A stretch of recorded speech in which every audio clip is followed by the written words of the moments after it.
What's up, Internet? All right, we got a little bit of time, so we're going to talk about a couple of different things here.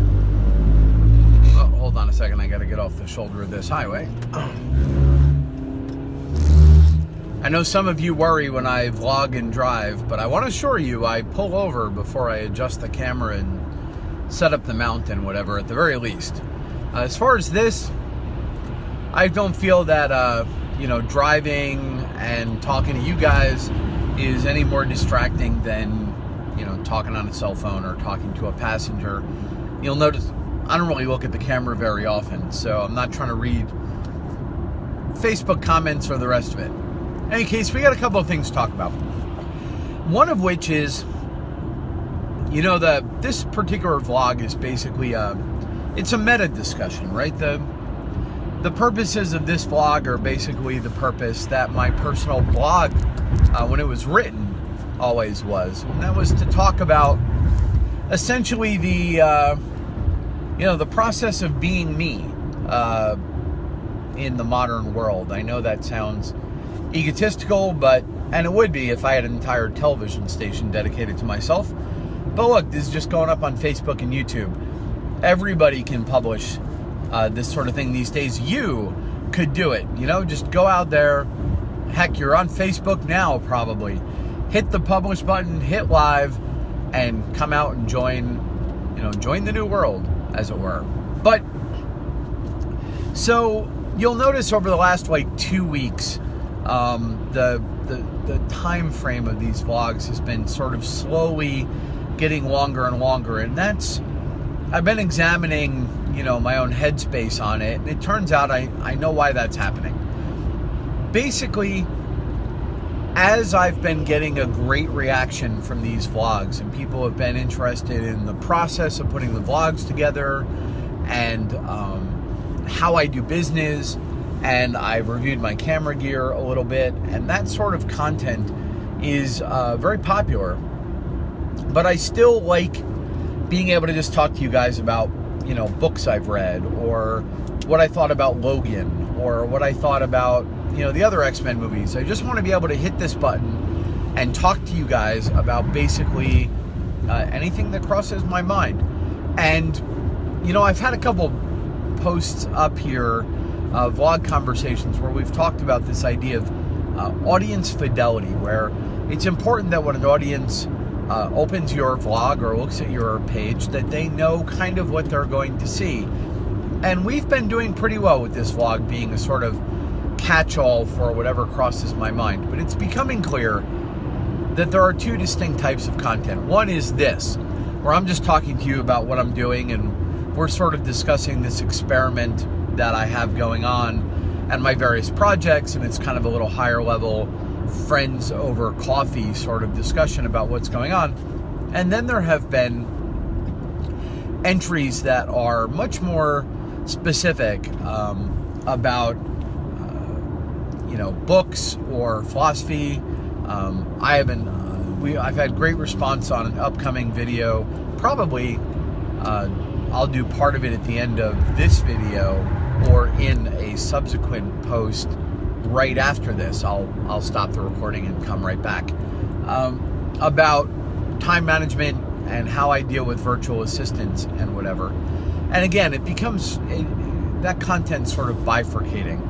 So what I'm going to do is move forward a division I've had in mind for a while. And I'm not going to give you the name of the project yet, but I have had a project in mind for a long time that was based on content around that sort of modern samurai branding I have. And it's a name I've adopted for myself, but it's a concept that I've been living for decades now. And there's this idea that you can apply sort of traditional ideas of hard work, loyalty, leadership, a sort of feudal ethos that you owe allegiance and loyalty to those people who you have decided to follow to that extent, and you make alliances with those places and people that you feel are worthy allies, and then you have a responsibility to be a good leader and mentor to those people who have decided to follow you, to have sort of become part of your sphere. And that's what I live. That's the way I approach my life. It's the way I approach my business. It's the way I approach everything. And there's a lot of stuff that flows from that around business, clients, time management, how you approach other people, how you operate in the world at large. And while there's something to be said about just sort of talking about that in this, while there's some, sorry, I got a phone call I had to decline. While there's something to be said about talking about that in this vlog in a very personal way, and I could talk about it in aspects, but I also feel that that's something I want to build a community around in its own space, so that I can continue to use modernsamurai.io and this page, Modern Samurai TV, as a much more personal and sort of relaxed place for me to just be me.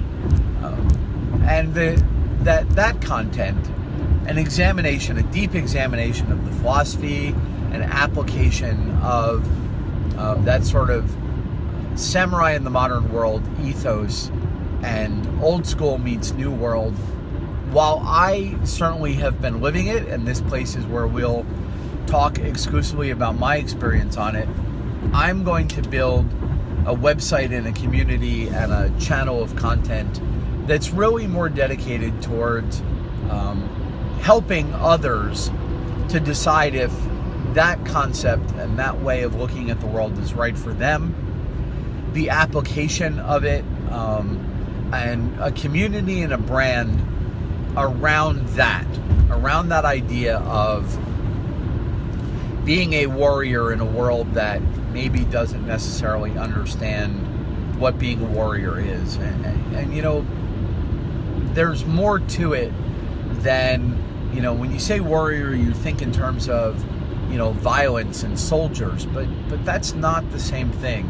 And I'm going to expand on that quite a bit. That idea of the warrior, philosopher, king is a powerful archetype, and it has absolutely has applicability in the world around us right now.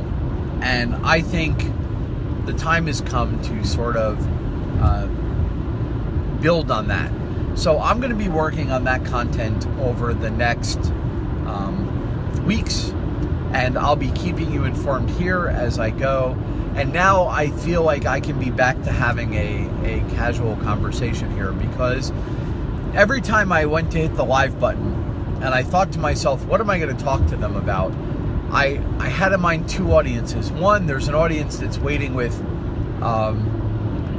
you know, somewhat anticipation given the emails and communications I've got, where they're asking questions that are absolutely about, you know, objectivism and that sort of the little bits of philosophy we've discussed applied to the world, and they sort of see what I'm doing, and they're asking questions about the modern samurai concept. And then there's this, you know, the audience of friends and you know, casual viewers, the small but growing group of those people who are just, they're sort of curious what's going on. Not that I'm the most interesting guy on the planet, but, you know, they're interested in what I thought about Logan, and they're interested in what I am, you know, think about whatever, and they just kind of want to know what's going on. Or maybe nobody in the end will want that, but I want to talk about it. So basically that's what's been, you know, slowing me down. Every time I went to hit the button, I didn't feel like the content that I was going to put up, this sort of casual conversation, had a place anymore on this channel. And even though we've been doing it for 2 months, I don't want that. I don't want that impediment. I don't want that feeling that this channel, Modern Samurai TV, the place we are right now, has to be about anything other than just what I feel like talking to you guys about that day, whether it be shoes or clothes or, you know, the cool new backpack I picked up, or just whatever casualness. And I'm still going to be talking about philosophy here. I'm still going to be talking about my way of looking at the world. But when the content is stronger than that, and a little less about sort of chatty ideas of my lived experience in this and more about conveying it in a way that other people might be able to apply it in their lives. If it's more educational than conversational, I think it's going to go on the new sort of warrior, philosopher, king brand that I'm working on over there. And just like at a certain level, we can talk here about, you know, hey, this new iPhone is great, and I have this little mount, and you guys are hoping to notice a little more viewer, and to be honest with you, I think you probably have noticed a little more quality in the car discussion view. But when we really want to dig into the gear, and I want to show you my, you know, the bag of gear that I carry when I go and do a remote interview for somebody, I think that content also is a little beyond what we're doing here, and that belongs on Production Dojo. So it's playing out in my head now. I'm a filer. I subcategorize everything by nature, and if you leave me alone too long, I'll have 27 brands and a bunch of blogs, and my audience will be split across all of them, and that I don't want. So, you know, we're looking at just a couple here, which is the casual conversation. And you know, every YouTuber has a second channel where they just chat about what's going on in their lives, and that's this space. This place right here, we're going to talk, you know, I'm going to be able to tell you that I have the flu and I'm not going to be doing other stuff, or, you know, I picked up, you know, I'm really annoyed about Verizon and you know, the quality of my connection. That sort of breaking the fourth wall, you know, Deadpool channel stuff, that's going to be here. And then, you know, a long discussion of what it means to be a warrior king in the modern world. That's the brand that I've moved forward. And that's a multimedia is an overused term. It used to mean video, but it's certainly a multi-channel concept. There are vlogs that go with that. There might be an e-course or that goes with that. There might be some publication books that go with that. I'm not sure yet. It's taking shape, and I've been thinking about that project for years, and it was one of the reasons for the Modern Samurai rebrand, that when I sort of dropped a veil of online personality and sort of brought you guys more directly into contact with what I've been doing here, that I don't know, I guess I always thought it would be a while before I was ready to really talk about that, and that I wanted to get a little further along with living it. But you know what? I'm 50. I'm 50 years old, and I've been living this philosophy since I knew what it was, since I was 12 or 13 years old. And I knew what was right and what was wrong, and I knew how I wanted to live, and I knew how I related to the world. I didn't have the terminology until I started doing a lot of my reading at, you know, 13, 14, 15, like 13 through 20. And by that point, I had gone through, you know, Lord of the Rings and some medieval literature, both historical and fictional. I had been through a bunch of Japanese literature and samurai stuff. By 20, I'd, you know, obviously read Musashi. I'd read a number of the classic Samurai Code books. I've been through, you know, a number of things, and I don't know, it all still made sense then, and I lived my life that way, and now I have, you know, 46 years of experience. Well, no, 36 years of experience living that way. 30 of that, you know, literally out on my own. Let's say that my life as an independent adult started when I left you know, came home from basic training and moved into my first apartment with my then wife. And if we want to count from there, then I've still been living this way for 30 years. And I'm not 100% sure what I was waiting for before I decided to share it. But this is the time. the questions I've been getting, the world we're seeing around us, I just think I think there's something there that I have to say. So maybe I'll find an audience, maybe I won't find an audience. Maybe you guys will be interested and maybe you won't. But as I've been talking to you in this vlog, it's become clear I like talking to you guys directly as me, not through a client, not by helping someone else share their views. And I think this is the thing.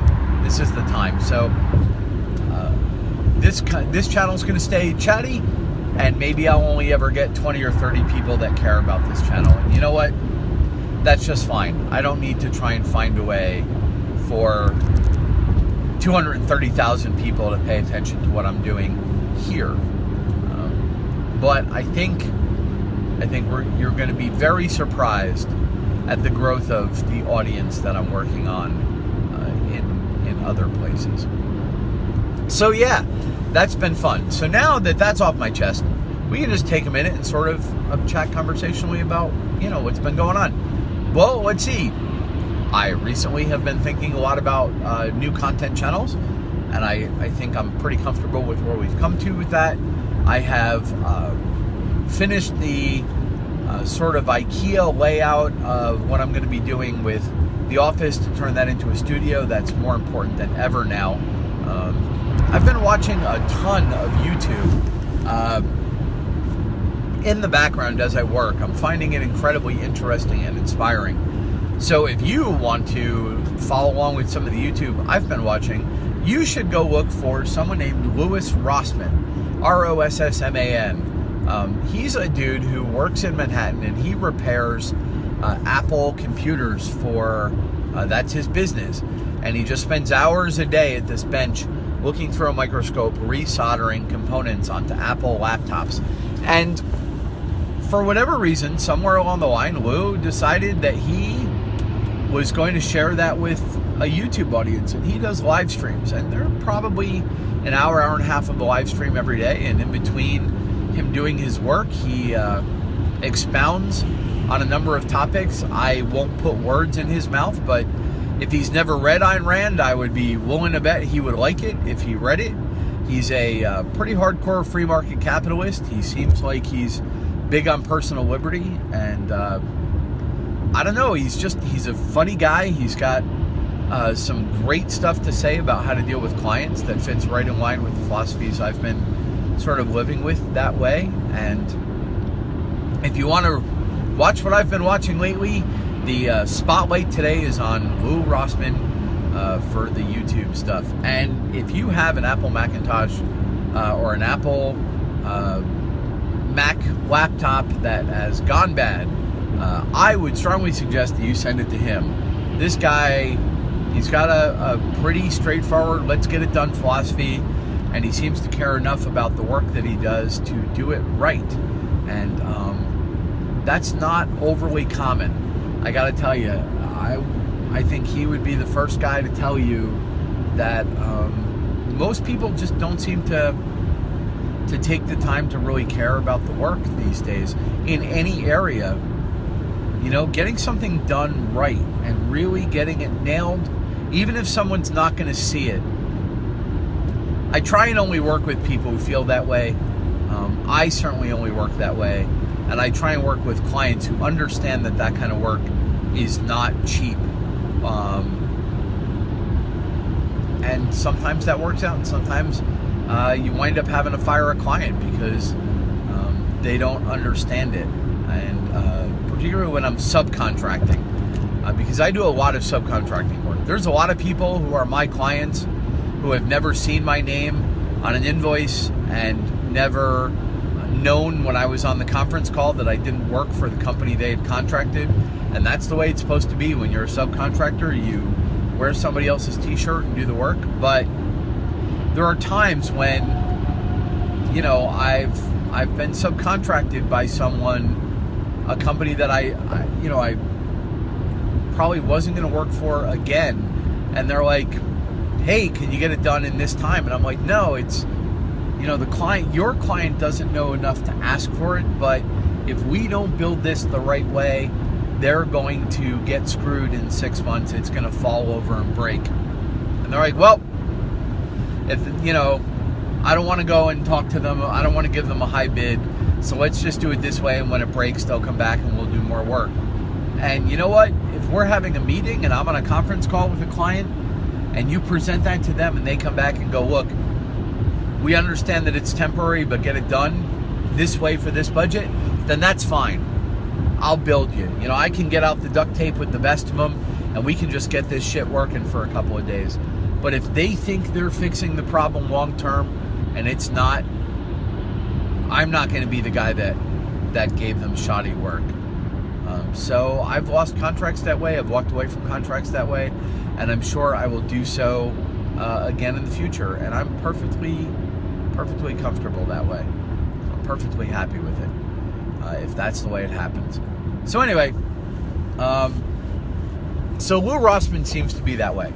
He's a guy who seems like he wants to do the right thing, and I like that about him. And it's, it's soothing. He's working away, I'm working away, he's on the TV. I don't have to pay a ton of attention. It's not like a narrative fictional novel. And I can always look up and there's something interesting going on screen. And I think that's cool. So yeah, that's the YouTube spotlight of the day. Yeah. All right, guys. Well, I've been certainly chatting for a while. The big news here was that content channel. I am probably going to do another video for you a little bit later where I will talk about how I use virtual assistants, and I'm going to do that in a very casual way here because I know there are some folks who are very interested in that topic, and I don't want to take the time. I don't want to make people wait until I'm ready to do that in a much larger way on the new Warrior King branded site. So I'll do a quick and dirty video on virtual assistants for you guys in the next little while today. And other than that, let's call this one an entry because this was mostly just housekeeping, and I will do the next one just on the virtual assistant stuff. Thanks a lot for watching. I see I